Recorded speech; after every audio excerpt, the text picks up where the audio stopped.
The Secret Garden by G.K. Chesterton. Aristide Valentine, chief of the Paris police, was late for his dinner, and some of his guests began to arrive before him. These were, however, reassured by his confidential servant Ivan, the old man with a scar, and a face almost as grey as his moustaches, who always sat at a table in the entrance hall, a hall hung with weapons. Valentine's house was perhaps as peculiar and celebrated as its master. It was an old house with high walls and tall poplars almost overhanging the Seine, but the oddity, and perhaps the police value, of its architecture was this, that there was no ultimate exit at all except through this front door, which was guarded by Ivan and the armoury. The garden was large and elaborate, and there were many exits from the house into the garden. But there was no exit from the garden into the world outside. All round it ran a tall, smooth, unscalable wall with special spikes at the top. No bad garden, perhaps, for a man to reflect in whom some 100 criminals had sworn to kill. As Ivan explained to the guests, their host had telephoned that he was detained for 10 minutes. He was, in truth, making some last arrangements about executions and such ugly things. And though these duties were rootedly repulsive to him, he always performed them with precision. Ruthless in the pursuit of criminals, he was very mild about their punishment. Since he had been supreme over French and largely over European, policial methods, his great influence, had been honourably used for the mitigation of sentences and the purification of prisons. He was one of the great humanitarian French freethinkers, and the only thing wrong with them is that they make mercy even colder than justice.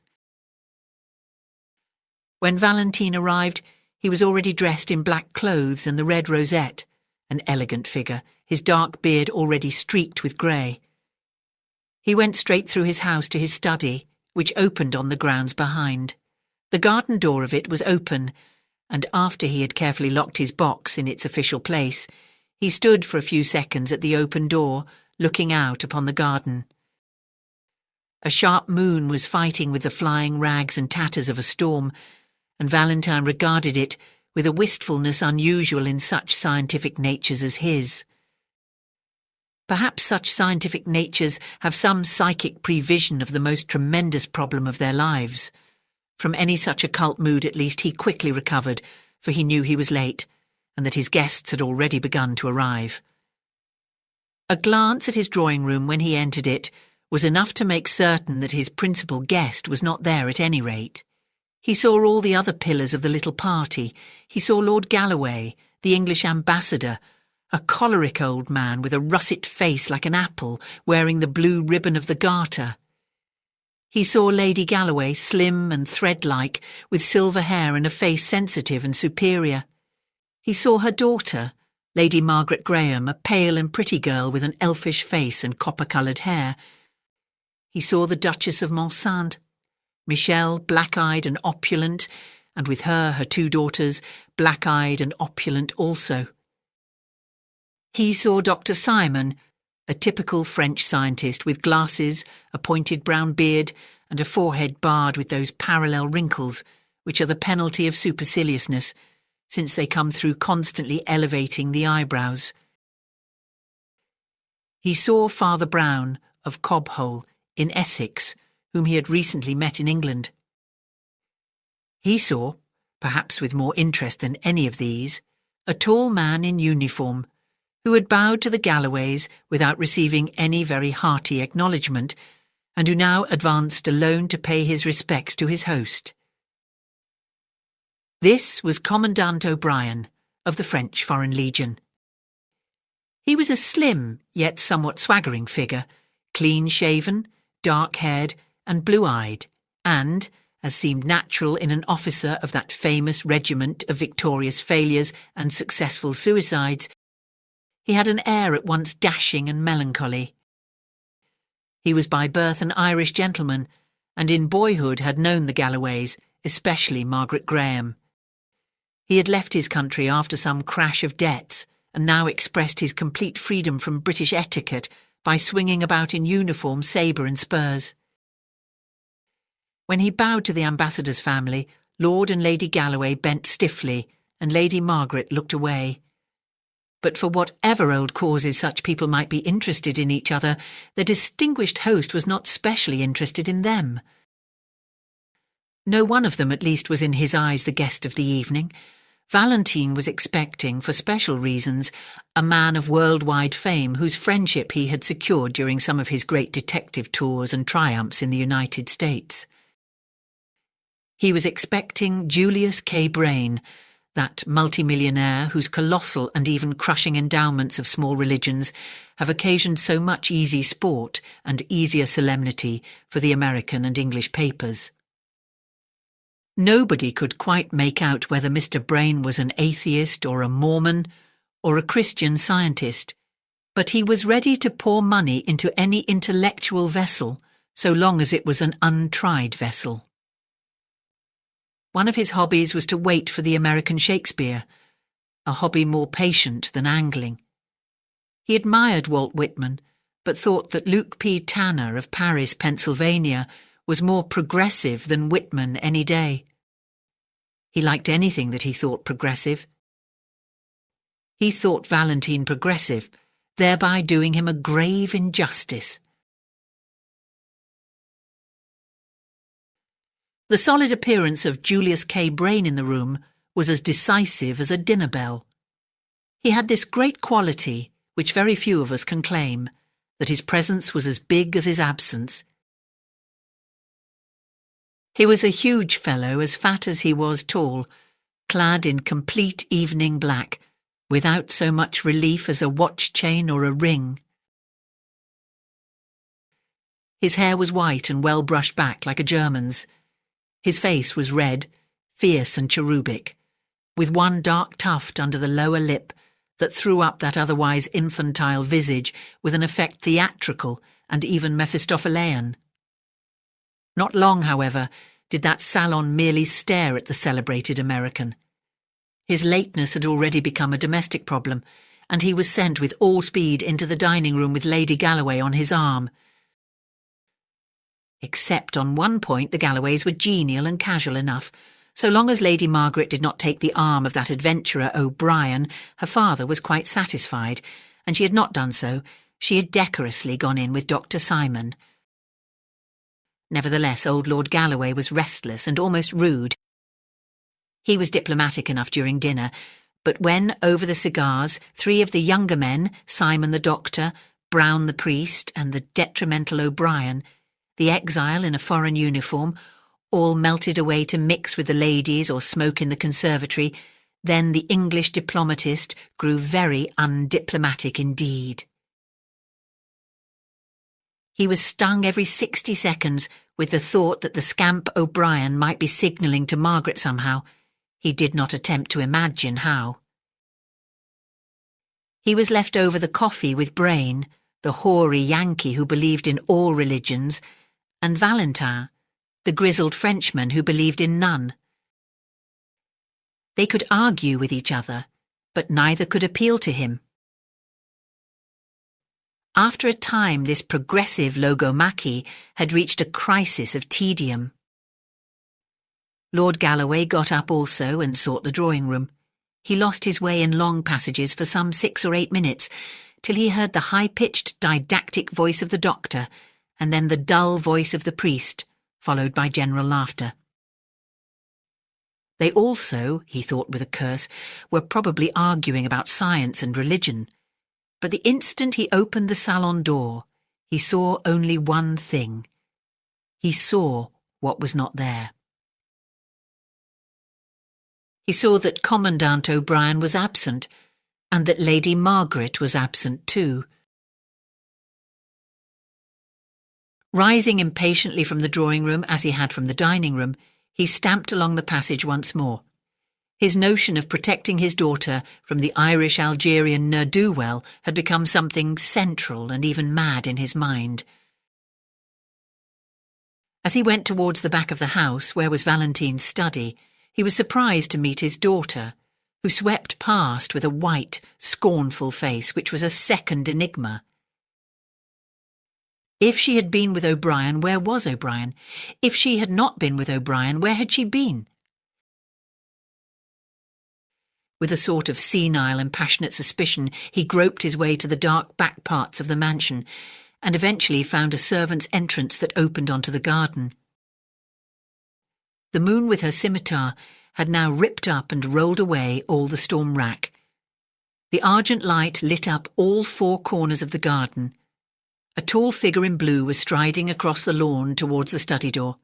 A glint of moonlit silver on his facings picked him out as Commandant O'Brien. He vanished through the French windows into the house, leaving Lord Galloway in an indescribable temper, at once virulent and vague. The blue and silver garden, like a scene in a theatre, seemed to taunt him with all that tyrannic tenderness against which his worldly authority was at war. The length and grace of the Irishman's stride enraged him, as if he were a rival instead of a father. The moonlight maddened him. He was trapped as if by magic into a garden of troubadours, a Watteau fairyland, and willing to shake off such amorous imbecilities by speech, he stepped briskly after his enemy. As he did so, he tripped over some tree or stone in the grass, looked down at it first with irritation, and then a second time with curiosity. The next instant, the moon and the tall poplars looked at an unusual sight. An elderly English diplomatist running hard and crying or bellowing as he ran. His hoarse shouts brought a pale face to the study door, the beaming glasses and worried brow of Dr. Simon, who heard the nobleman's first clear words. Lord Galloway was crying, "A corpse in the grass, a blood-stained corpse." O'Brien at last had gone utterly out of his mind. "We must tell Valentine at once," said the doctor, when the other had brokenly described all that he had dared to examine. "It is fortunate that he is here." And even as he spoke, the great detective entered the study, attracted by the cry. It was almost amusing to note his typical transformation. He had come with the common concern of a host and a gentleman, fearing that some guest or servant was ill. When he was told the gory fact, he turned with all his gravity instantly bright and businesslike, for this, however abrupt and awful, was his business. "Strange, gentlemen," he said as they hurried out into the garden, "that I should have hunted mysteries all over the earth, and now one comes and settles in my own backyard. But where is the place?" They crossed the lawn less easily, as a slight mist had begun to rise from the river, but under the guidance of the shaken Galloway, they found the body sunken in deep grass, the body of a very tall and broad-shouldered man. He lay face downwards, so they could only see that his big shoulders were clad in black cloth, and that his big head was bald, except for a wisp or two of brown hair that clung to his skull like wet seaweed. A scarlet serpent of blood crawled from under his fallen face. "At least," said Simon with a deep and singular intonation, "he is none of our party." "Examine him, doctor," cried Valentine rather sharply. "He may not be dead." The doctor bent down. "He is not quite cold, but I am afraid he is dead enough," he answered. "Just help me to lift him up." They lifted him carefully an inch from the ground, and all doubts as to his being really dead were settled at once and frightfully. The head fell away. It had been entirely sundered from the body. Whoever had cut his throat had managed to sever the neck as well. Even Valentine was slightly shocked. "He must have been as strong as a gorilla," he muttered. "Not without a shiver, though he was used to anatomical abortions, doctor." Simon lifted the head. It was slightly slashed about the neck and jaw, but the face was substantially unhurt. It was a ponderous yellow face, at once sunken and swollen, with a hawk-like nose and heavy lids, a face of a wicked Roman emperor, with, perhaps, a distant touch of a Chinese emperor. All present seemed to look at it with the coldest eye of ignorance. Nothing else could be noted about the man except that, as they had lifted his body, they had seen underneath it the white gleam of a shirt front defaced with a red gleam of blood. As Dr. Simon said, the man had never been of their party, but he might very well have been trying to join it, for he had come dressed for such an occasion. Valentine went down on his hands and knees and examined with his closest professional attention the grass and ground for some 20 yards round the body, in which he was assisted less skilfully by the doctor and quite vaguely by the English lord. Nothing rewarded their grovellings except a few twigs, snapped or chopped into very small lengths, which Valentine lifted for an instant's examination and then tossed away. "Twigs," he said gravely. "Twigs and a total stranger with his head cut off. That is all there is on this lawn." There was an almost creepy stillness, and then the unnerved Galloway called out sharply, "Who's that? Who's that over there by the garden wall?" A small figure with a foolishly large head drew waveringly near them in the moonlit haze, looked for an instant like a goblin, but turned out to be the harmless little priest whom they had left in the drawing-room. "I say," he said meekly, "there are no gates to this garden, do you know?" Valentine's black brows had come together somewhat crossly, as they did on principle at the sight of the cassock, but he was far too just a man to deny the relevance of the remark. "You are right," he said. "Before we find out how he came to be killed, we may have to find out how he came to be here. Now listen to me, gentlemen. If it can be done without prejudice to my position and duty, we shall all agree that certain distinguished names might well be kept out of this. There are ladies, gentlemen, and there is a foreign ambassador. If we must mark it down as a crime, then it must be followed up as a crime. But till then I can use my own discretion. I am the head of the police. I am so public that I can afford to be private. Please heaven, I will clear every one of my own guests before I call in my men to look for anybody else. Gentlemen, upon your honour, you will none of you leave the house till tomorrow at noon. There are bedrooms for all. Simon, I think you know where to find my man Ivan in the front hall. He is a confidential man. Tell him to leave another servant on guard and come to me at once. Lord Galloway, you are certainly the best person to tell the ladies what has happened and prevent a panic. They also must stay. Father Brown and I will remain with the body." When this spirit of the captain spoke in Valentine, he was obeyed like a bugle. Dr. Simon went through to the armoury and routed out Ivan, the public detective's private detective. Galloway went to the drawing-room and told the terrible news tactfully enough, so that by the time the company assembled there, the ladies were already startled and already soothed. Meanwhile, the good priest and the good atheist stood at the head and foot of the dead man, motionless in the moonlight, like symbolic statues of their two philosophies of death.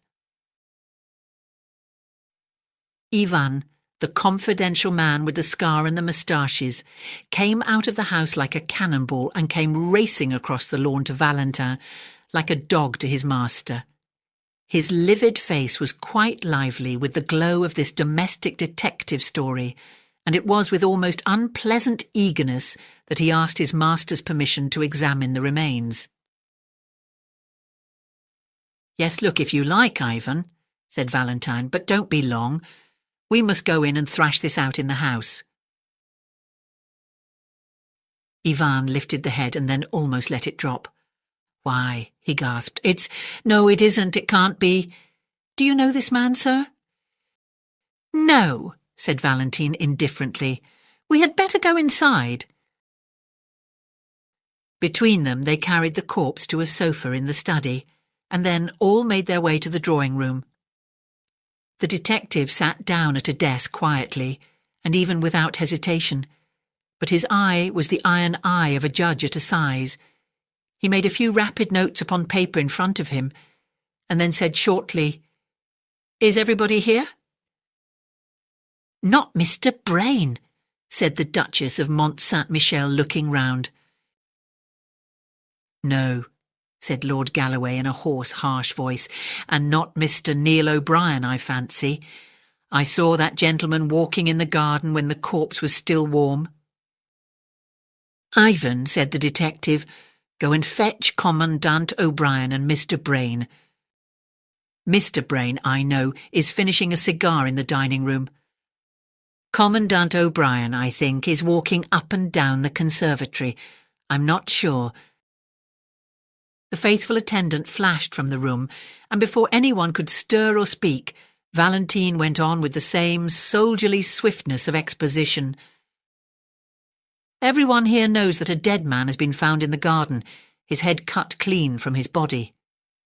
Dr. Simon, you have examined it.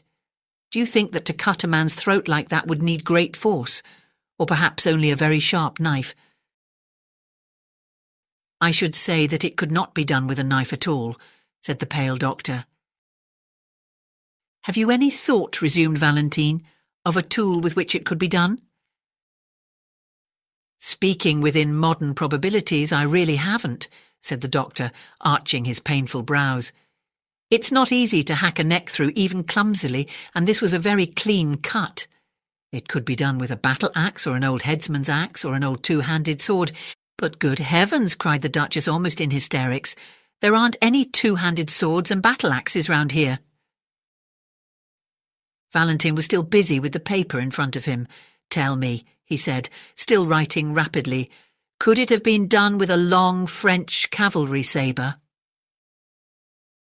A low knocking came at the door, which for some unreasonable reason curdled everyone's blood like the knocking in Macbeth.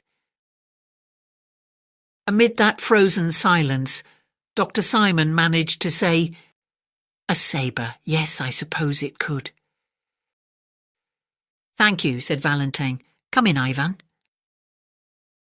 The confidential Ivan opened the door and ushered in Commandant Neil O'Brien, whom he had found at last pacing the garden again. The Irish officer stood up, disordered and defiant, on the threshold. "What do you want with me?" he cried. Please sit down," said Valentine in pleasant, level tones. "Why, you aren't wearing your sword." "Where is it?" "I left it on the library table," said O'Brien, his brogue deepening in his disturbed mood. "It was a nuisance. It was getting—" "Ivan," said Valentine, "please go and get the Commandant's sword from the library." Then, as the servant vanished, "Lord Galloway says he saw you leaving the garden just before he found the corpse. What were you doing in the garden?" The Commandant flung himself recklessly into a chair. "Oh," he cried in pure Irish, "admiring the moon. Communing with nature, me boy." A heavy silence sank and endured, and at the end of it came again that trivial and terrible knocking. Ivan reappeared, carrying an empty steel scabbard. "This is all I can find," he said. "Put it on the table," said Valentine without looking up.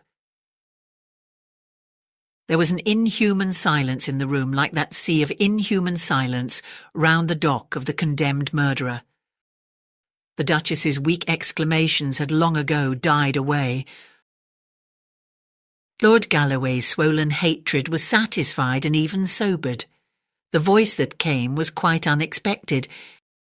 "I think I can tell you," cried Lady Margaret in that clear, quivering voice with which a courageous woman speaks publicly. "I can tell you what Mr. O'Brien was doing in the garden, since he is bound to silence. He was asking me to marry him. I refused. I said in my family circumstances I could give him nothing but my respect. He was a little angry at that. He did not seem to think much of my respect. I wonder," she added with rather a wan smile, "if he will care at all for it now. For I offer it him now. I will swear anywhere that he never did a thing like this." Lord Galloway had edged up to his daughter and was intimidating her in what he imagined to be an undertone. "Hold your tongue, Maggie," he said in a thunderous whisper. "Why should you shield the fellow? Where's his sword? Where's his confounded cavalry?" He stopped because of the singular stare with which his daughter was regarding him, a look that was indeed a lurid magnet for the whole group. "You old fool," she said in a low voice without pretence of piety. "What do you suppose you are trying to prove? I tell you this man was innocent while with me. But if he wasn't innocent, he was still with me. If he murdered a man in the garden, who was it who must have seen, who must at least have known? Do you hate Neil so much as to put your own daughter—" Lady Galloway screamed. Everyone else sat tingling at the touch of those satanic tragedies that have been between lovers before now. They saw the proud white face of the Scotch aristocrat and her lover, the Irish adventurer, like old portraits in a dark house.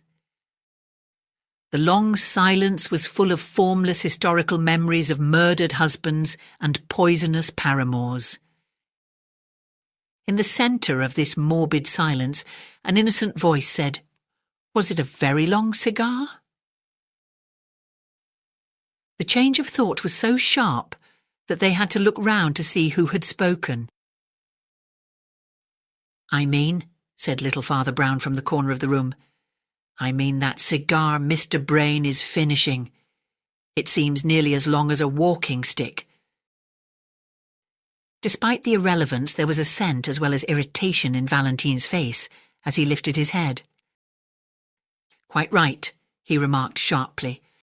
"Ivan, go and see about Mr. Brain again, and bring him here at once." The instant the factotum had closed the door, Valentine addressed the girl with an entirely new earnestness. "Lady Margaret," he said, "we all feel, I am sure, both gratitude and admiration for your act in rising above your lower dignity and explaining the Commandant's conduct. But there is a hiatus still. Lord Galloway, I understand, met you passing from the study to the drawing-room, and it was only some minutes afterwards that he found the garden and the Commandant still walking there." "You have to remember," replied Margaret, with a faint irony in her voice, "that I had just refused him, so we should scarcely have come back arm in arm. He is a gentleman anyhow, and he loitered behind, and so got charged with murder." "In those few moments," said Valentine gravely, "he might really—" The knock came again, and Ivan put in his scarred face.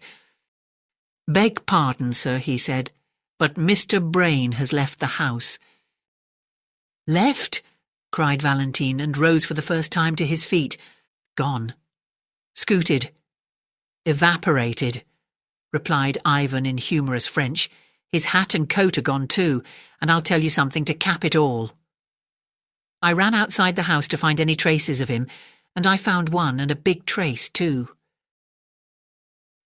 "What do you mean?" asked Valentine. "I'll show you," said his servant, and reappeared with a flashing naked cavalry sabre, streaked with blood about the point and edge. Everyone in the room eyed it as if it were a thunderbolt, but the experienced Ivan went on quite quietly. "I found this," he said, "flung among the bushes 50 yards up the road to Paris. In other words, I found it just where your respectable Mr. Brain threw it when he ran away." There was again a silence, but of a new sort. Valentine took the sabre, examined it, reflected with unaffected concentration of thought, and then turned a respectful face to O'Brien. "Commandant," he said, "we trust you will always produce this weapon if it is wanted for police examination. Meanwhile," he added, slapping the steel back in the ringing scabbard, "let me return you your sword." At the military symbolism of the action, the audience could hardly refrain from applause. For Neil O'Brien, indeed, that gesture was the turning point of existence. By the time he was wandering in the mysterious garden again, in the colours of the morning, the tragic futility of his ordinary mien had fallen from him. He was a man with many reasons for happiness. Lord Galloway was a gentleman, and had offered him an apology. Lady Margaret was something better than a lady, a woman at least, and had perhaps given him something better than an apology, as they drifted among the old flower beds before breakfast. The whole company was more light-hearted and humane, for though the riddle of the death remained, the load of suspicion was lifted off them all and sent flying off to Paris with the strange millionaire, a man they hardly knew. The devil was cast out of the house. He had cast himself out. Still, the riddle remained, and when O'Brien threw himself on a garden seat beside Dr. Simon, that keenly scientific person at once resumed it. He did not get much talk out of O'Brien, whose thoughts were on pleasanter things. "I can't say it interests me much," said the Irishman frankly, "especially as it seems pretty plain now."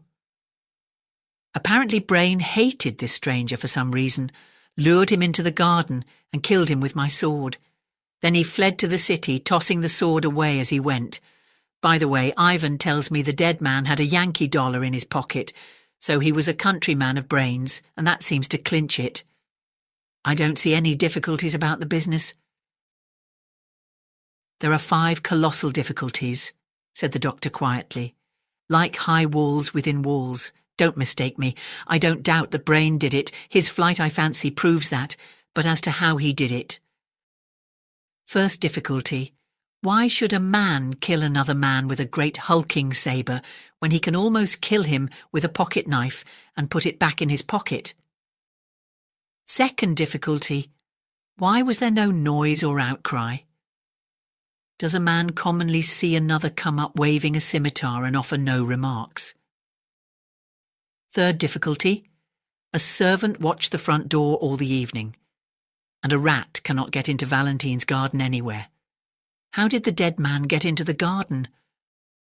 Fourth difficulty. Given the same conditions, how did Brain get out of the garden? "And the fifth," said Neil, with eyes fixed on the English priest who was coming slowly up the path. "Is a trifle, I suppose," said the doctor, "but I think an odd one. When I first saw how the head had been slashed, I supposed the assassin had struck more than once. But on examination, I found many cuts across the truncated section. In other words, they were struck after the head was off. Did Brain hate his foe so fiendishly that he stood sabring his body in the moonlight?" "Horrible," said O'Brien, and shuddered.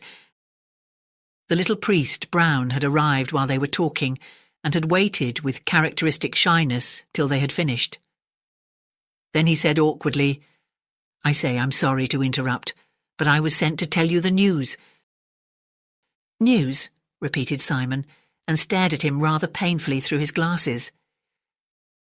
"Yes, I'm sorry," said Father Brown mildly. "There's been another murder, you know." Both men on the seat sprang up, leaving it rocking.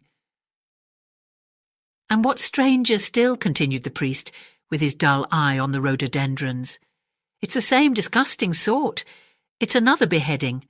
They found the second head actually bleeding into the river, a few yards along Brain's road to Paris, so they suppose that he—" "Great heaven," cried O'Brien, "is Brain a monomaniac?" "There are American vendettas," said the priest impassively. Then he added, "They want you to come to the library and see it."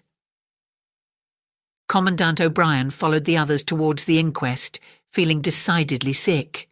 As a soldier, he loathed all this secretive carnage. Where were these extravagant amputations going to stop? First one head was hacked off, and then another. In this case, he told himself bitterly, it was not true that 2 heads were better than 1. As he crossed the study, he almost staggered at a shocking coincidence. Upon Valentine's table lay the coloured picture of yet a third bleeding head, and it was the head of Valentine himself.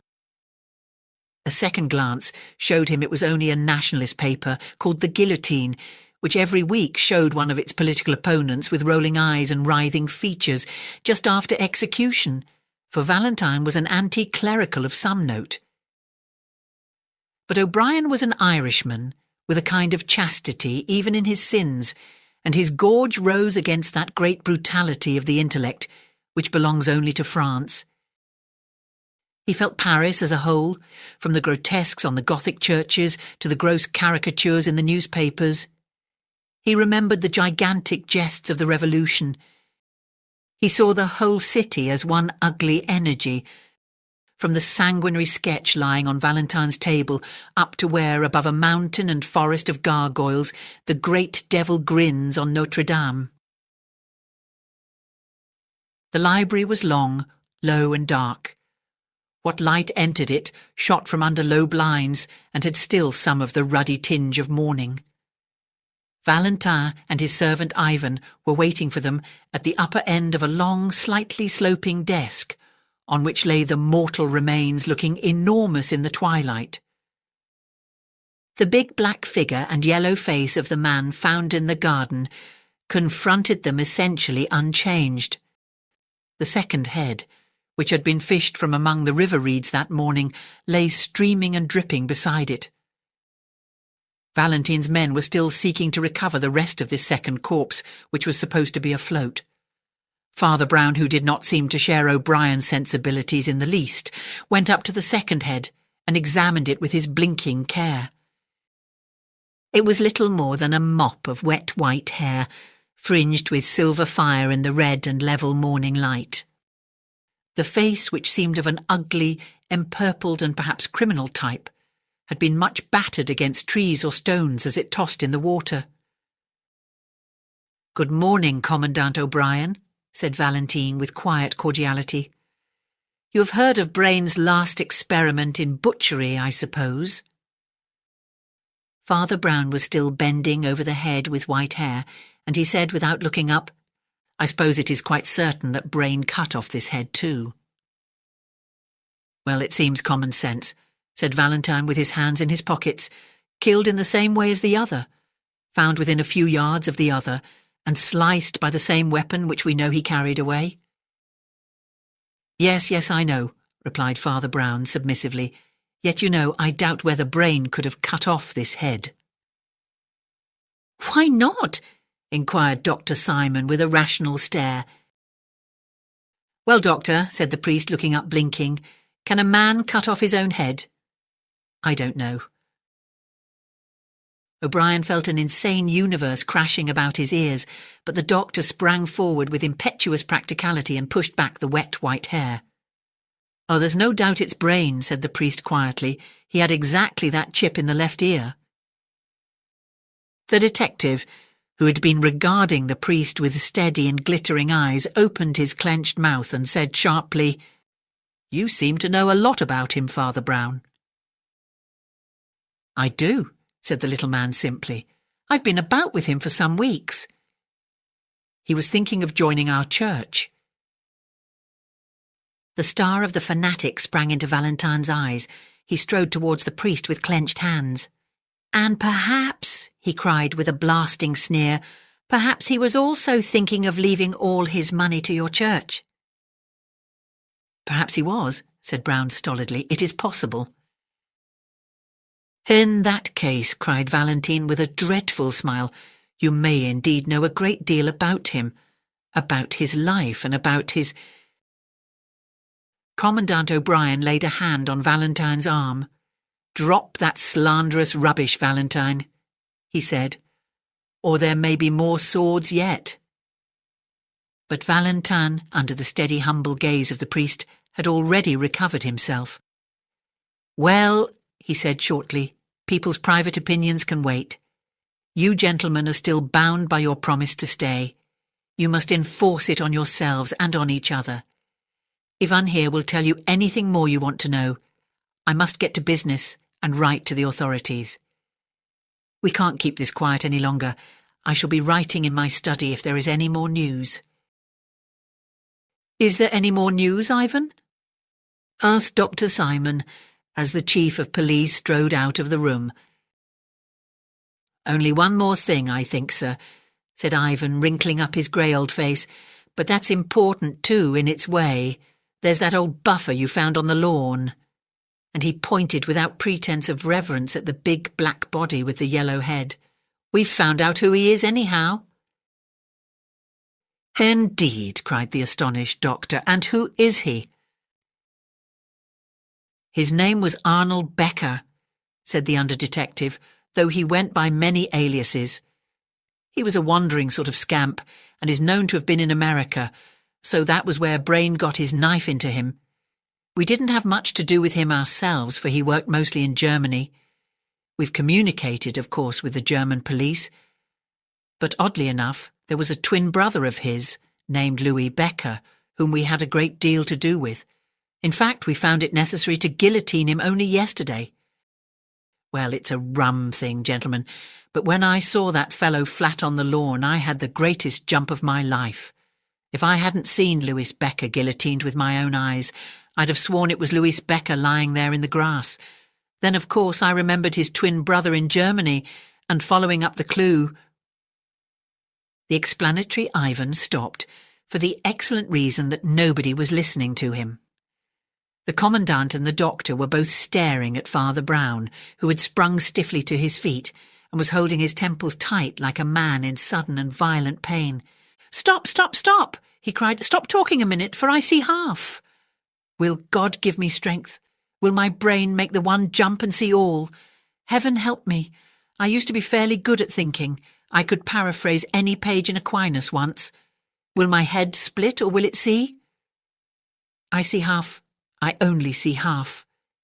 He buried his head in his hands and stood in a sort of rigid torture of thought or prayer, while the other three could only go on staring at this last prodigy of their wild 12 hours. When Father Brown's hands fell, they showed a face quite fresh and serious, like a child's. He heaved a huge sigh and said, "Let us get this said and done with as quickly as possible. Look here, this will be the quickest way to convince you all of the truth." He turned to the doctor.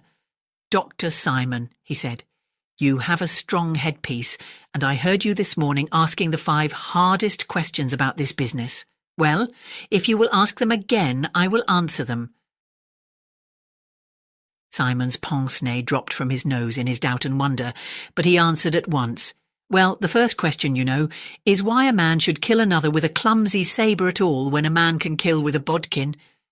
"A man cannot behead with a bodkin," said Brown calmly, "and for this murder beheading was absolutely necessary." "Why?" asked O'Brien with interest. "And the next question?" asked Father Brown. "Well, why didn't the man cry out or anything?" asked the doctor. "Sabres in gardens are certainly unusual." "Twigs," said the priest gloomily, and turned to the window which looked on the scene of death.